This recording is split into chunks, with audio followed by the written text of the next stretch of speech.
दर्शकों जय भीम।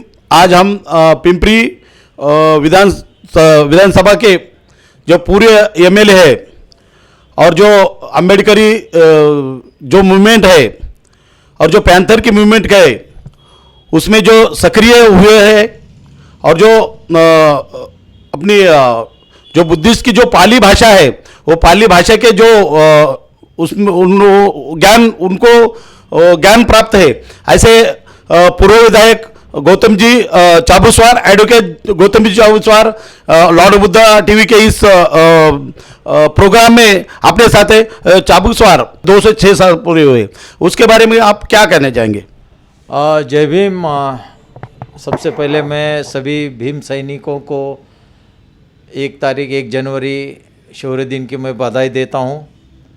और 1 जनवरी ये जो 1818 साल था वो एक ऐतिहासिक साल था। भारत के इतिहास के दृष्टिकोण से बहुत बड़ा शौर्य दिन मनाया जाता है। डॉक्टर बाबा साहेब अम्बेडकर 1927-28 साल में ये भीमा कोरेगांव में आए थे उनके अपने सहकारियों के साथ, और उन्होंने इस भीमा कोरेगांव का जो युद्ध है उसका संशोधन किया, उसके ऊपर किताबें लिखी।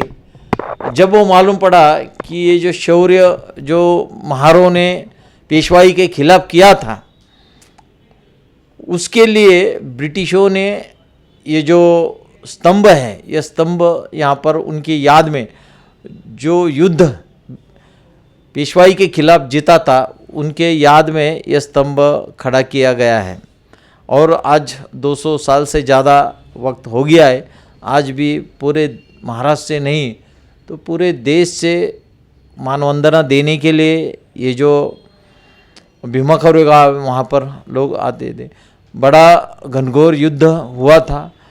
ये युद्ध केवल पेशवाई के विरुद्ध नहीं था, तो ये जाति व्यवस्था जो उस टाइम पेशवाई ने समाज के ऊपर बड़े घोर अन्याय करके जो बसाई थी उसके खिलाफ ये युद्ध था। ये स्वाभिमान का युद्ध था, ये संघर्ष का युद्ध था। और ये युद्ध उस टाइम जो महार सैनिक थे उन्होंने ये युद्ध जीता और पेशवाई 1818 साल में नष्ट हो गई। और उसके वजह से यहाँ का जो दीन दलित वो स्वाभिमान से जीने के लिए प्रवृत्त हुआ। जो हजारों साल से अन्याय चालू था उसके खिलाफ ये युद्ध था और ये युद्ध उन दलितों ने जीता। आज ये युद्ध की ये जो गाथा है पूरे देश में, आज हर एक दलितों के घर में आज ये युद्ध का संस्मरण किया जाता है। और पूरे देश के दलित यहाँ पर हर एक राज्य के लोग यहाँ भीमा कोरेगांव में आते हैं और उनको मानवंदना देते हैं। साहब, भीमा कोरेगांव का जो रण संग्राम था, जो पेशवा के खिलाफ जो महार बटालियन के जो सैनिक थे उन्होंने 500 महारों ने 28,000 पेशवों का खात्मा किया था। वो लड़ाई और आज की लड़ाई, वो लड़ाई तलवार की लड़ाई थी और आज की लड़ाई पेन की है। जो बाबा साहब ने अपने को जो सबसे बड़ा हथियार दिया है वो पेन है। तो आप आज की जो पीढ़ी है, जो आज की पीढ़ी है, आप 2024 साल में अब जाने आप ये कर रहे हैं, तो आप समाज को और युवाओं को क्या संदेश देना चाहेंगे और समाज को क्या है? देखिए, उस टाइम की जो ज़रूरत थी तो हाथ की लड़ाई वो भी उन लोगों ने जीती। और आज जो पेन की जो लड़ाई है संविधान के माध्यम से, ये जो लड़ाई है जो बाबा साहब ने हमारे हाथ में ये पेन दिया है, ये हथियार दिया है हमको, ये हथियार से आज हमारा समाज, पूरा दलित समाज आज पढ़ लिख रहा है और संविधान की रक्षा के लिए आगे आया है। आज संविधान के ऊपर जो संविधान बदलने की जो कोशिश हो रही है उसे नाकाम करने के लिए हर दलित हाथ की ही लड़ाई लड़ेगा। और जो व्यवस्था है, जो शासन व्यवस्था है जो कि संविधान बदलने की कोशिश कर रही है, ये शासन व्यवस्था को बदल देगा, ऐसा हमें विश्वास है। विश्वास सिर्फ इस पेन के ऊपर नहीं, तो विश्वास डॉक्टर बाबा साहब अम्बेडकर के जो विचार है, बाबा साहब ने जो संविधान लिखा है, वो संविधान के ऊपर हमें विश्वास है और संविधान बदलने वालों को हम बदल देंगे, ऐसा हमें लगता है। शिक्षित हुआ है, डॉक्टर बाबा साहब अम्बेडकर ने कहा था जो पढ़ेगा वही आगे जाएगा। तो भले हमारे पूर्वजों ने हमारे लिए, हमारे स्वाभिमान के लिए, इस जाति व्यवस्था नष्ट करने के लिए डॉक्टर बाबा साहब अम्बेडकर ने जो संविधान लिखा, कितने लोगों की जो जिंदगी बर्बाद होगी, होने दो, कुछ फर्क नहीं पड़ता। हम लोग पढ़ भी रहे, हमारे कार्यकर्ता भी, पार्टी के कार्यकर्ता है, लिख भी रहे, पढ़ भी रहे और संघर्ष भी कर रहे। आज बाबा साहब अम्बेडकर साहब का जो मूवमेंट है, आज सिर्फ महाराष्ट्र में नहीं, पूरे देश में है। आज हर एक पार्टी, जितनी भी आज पॉलिटिकल पार्टी है, हर एक पार्टी डॉक्टर बाबा साहब अम्बेडकर के विचारों के बगैर वो आगे कदम नहीं बढ़ा सकती। तो ये जो मूवमेंट आगे आने वाला है, वो डॉक्टर बाबा साहब अम्बेडकर के विचारों का ही मूवमेंट होगा और ये देश सुरक्षित रहेगा तो संविधान की वजह से सुरक्षित रहेगा, डॉक्टर बाबा साहब अम्बेडकर के विचारों से ये सुरक्षित रहेगा। अन्यथा अन्य विचारधाराएं जो है यहाँ पर टिक नहीं सकते। बाबा साहब ने कहा था कि शासन करती जमात बनो, तो आप शासन करती जमात, इसमें जो बाबा साहब ने जो संदेश दिया था वो आपने आत्मसात किया है। जो आप एडवोकेट भी हो चुके हैं, यहाँ की जो पिंपरी चिंचवड़ महापालिका है, जो आप पार्षद रह चुके हो, आप डिप्टी मेयर भी रह चुके हो, तो और उसके बाद आप जो महाराष्ट्र की जो विधानसभा है उसमें आप एमएलए भी रह चुके हैं। तो आपने जो काम किया है, आप बताएंगे कि क्या क्या काम आपने, जो एमएलए के जो आपका जो पीरियड था उसमें आपने क्या क्या काम किया है? देखिए, अभी मुझे 35 साल हो रहे, तो जैसे कि पिंपरी चिंचवड़ में जैसे पार्षद था मैं, तो यहाँ पर डॉक्टर बाबा साहब अम्बेडकर का जो आज स्टैचू लगा हुआ है उसके लिए मैंने मेहनत किया। महात्मा फुले जी का जो स्टैचू है, शाहू महाराज का स्टैचू है, अन्ना भाऊ साठे का जो स्टैचू है, ये सभी हमने, जो हमारे आदर्श हैं, हमारे जीवन के, हमारे समाजकारण के जो आदर्श है, उनके हमने जो पुतले हमने वहाँ पर बिठाए। और सामाजिक काम जैसे कि बुद्ध विहार है, अनेक बुद्ध विहार हमने बनाए, सांस्कृतिक भवन हमने बनाए, हमने बड़े बड़े फ्लाईओवर यहाँ पर बनाए।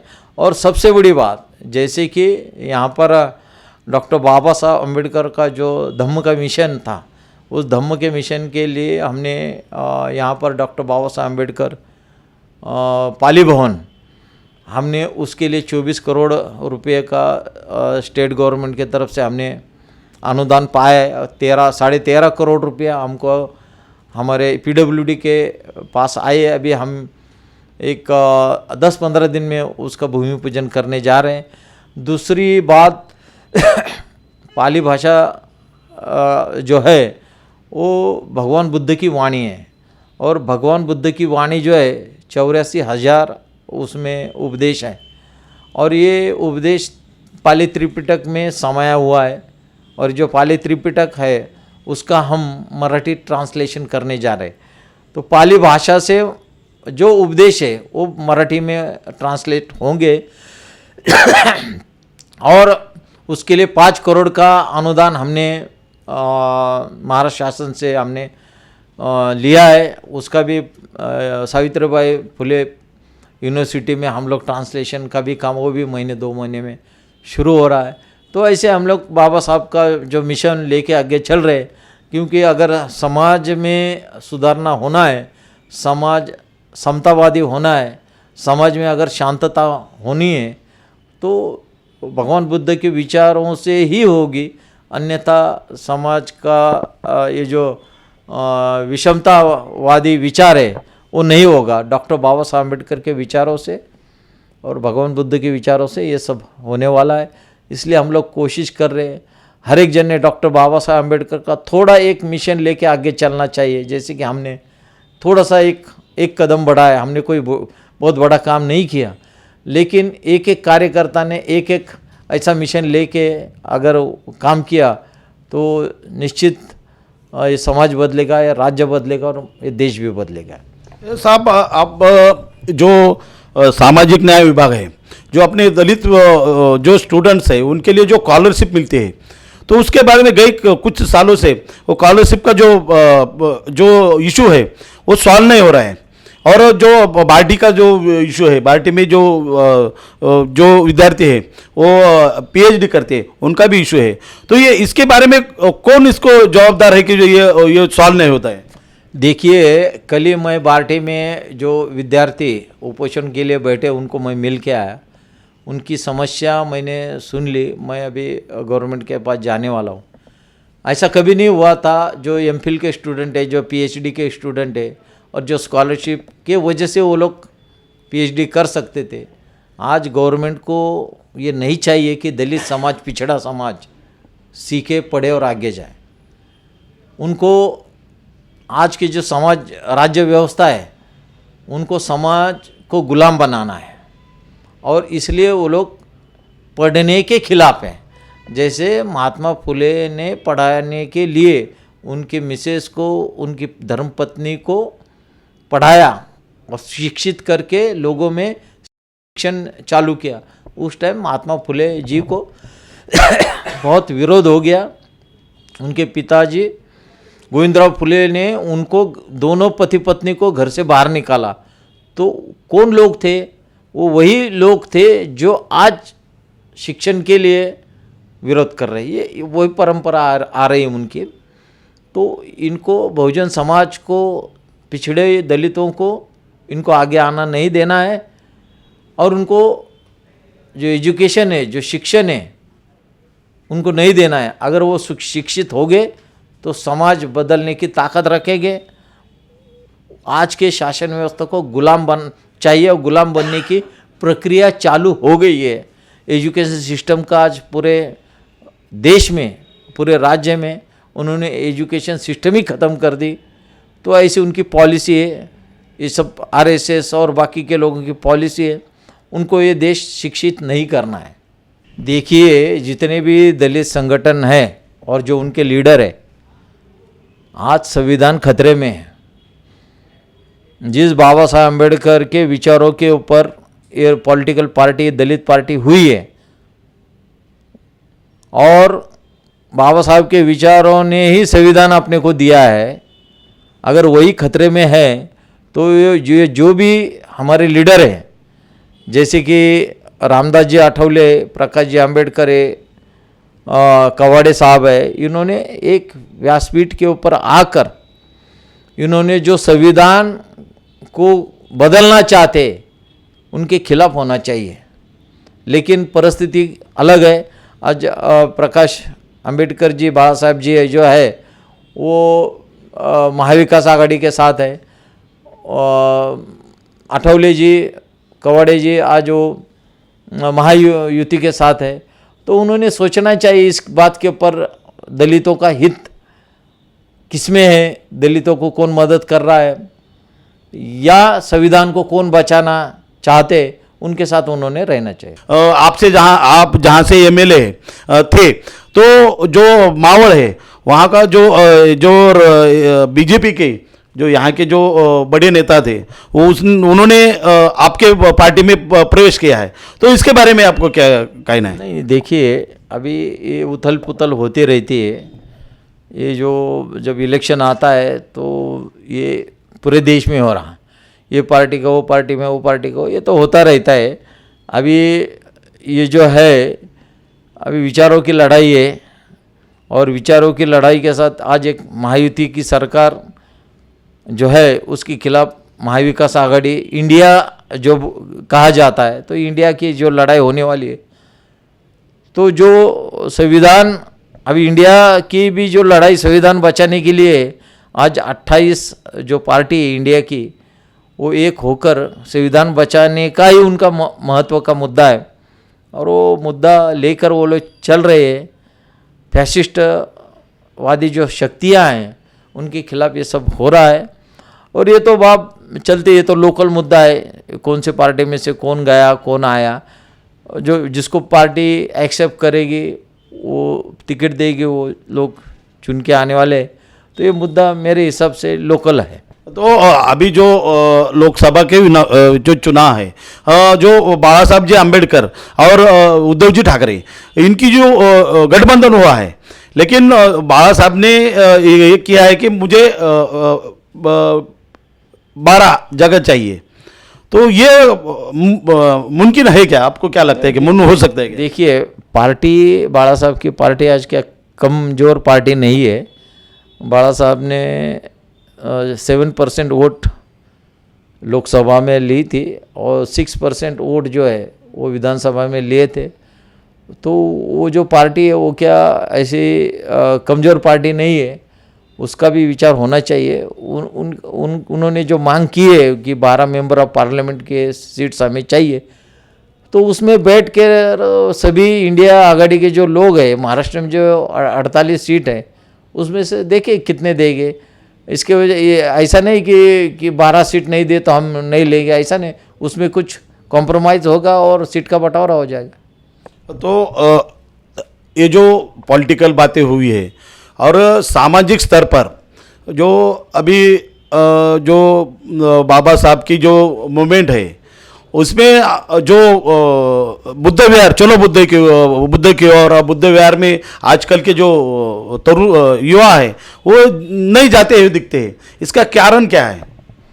देखिए, भगवान बुद्ध का जो धम्म है वो बाकी के जो धर्म है उनसे अलग है। मैं गया किसी मंदिर में पैर पड़ा तो मैं धार्मिक हुआ, ऐसा नहीं है। भगवान बुद्ध का धम्म जो है वो आचरण करने के लिए सिखाता है। तो जब तक शील, समाधि और प्रज्ञा, ये 3 रत्न उनके अंग में नहीं आएंगे, उनका आचरण नहीं होगा, तब तक कोई भी धम्म का आचरण नहीं होगा। 5 शील जो है, 5 शील हमें फॉलो करना है, और शील, समाधि और प्रज्ञा ये भी फॉलो करना है, तब वो धम्म हर एक के जीवन में उतरेगा। नहीं तो जितना आसान कहा जाता है बौद्ध धम्म, उतना नहीं है। उसके लिए कड़ी मेहनत करनी पड़ती है, आचरण करना पड़ता है, शील समाधि का अभ्यास करना पड़ता है और प्रज्ञा के क्षेत्र में उतरना पड़ता है। जब ये तीनों गुण उनके अंग में आएंगे तब वो उसमें बदल होना चालू हो जाता है और धम्म उसमें उतरना चालू होता है। तो धीरे धीरे ये प्रक्रिया है।